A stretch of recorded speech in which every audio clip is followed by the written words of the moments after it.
Muling nangangamoy 13th semi-streak sa kasaysayan ng franchise. Mafe Galanza, Magic Bunot versus Nextled Chameleons. Trending sets kay Pangs Panaga pinag-usapan ng netizen. Camille Victoria nakaharap na ang kanyang idol since birth na si Alyssa Valdez. Victoria versus Valdez ating pag-usapan. Hagupit ng Gago Ka Power Trio ramdam hanggang Japan. At Creamline Cool Smashers still undefeated. Ito ang viral topic ngayon at ating itong pag-uusapan.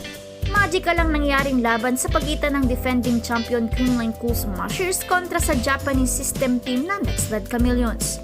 Palaban ang pwersa ni Coach Taka Minowa na binigyan ng matinding laban ng Creamline.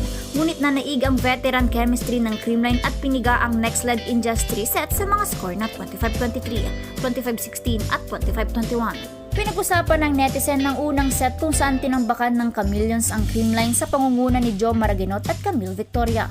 Napwersa ni Maraginot ang early lead sa kanyang mga first line attack. Monster block naman ang hatid ni Camille Victoria upang mapigilan ang kanyang idol na si Alyssa Valdez. Nagbago ang ihip ng hangin sa pagpasok ni Mafe Galanza kung saan pa isa-isa nitong hinabol ang kalamangan ng Nextled at naitablan ng Creamline ang score sa 21. Bumidang pang malakas ang set ni Galanza sa opposite. Lalong nagtrend ang pangalan ni Mafe sa isang zero tempo set featuring Pangs Panaga. Komento ng iba na handang-handa na raw si Mafe na gampanan ang backup setter role nito sa CCS. Indeed ang super setter in the making.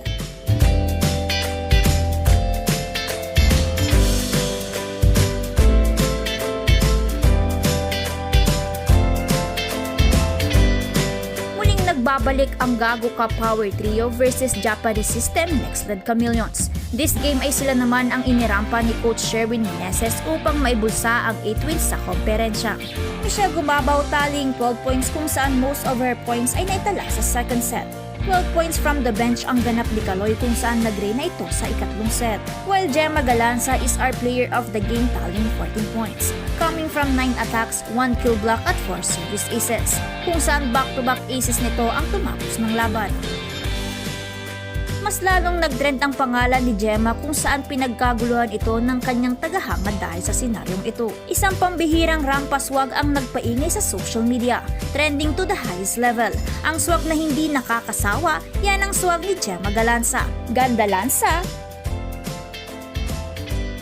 Dahil sa panalo again Nextled ay mananatili sa tuktok ng team standing ang Creamline with 8 win streak and still undefeated.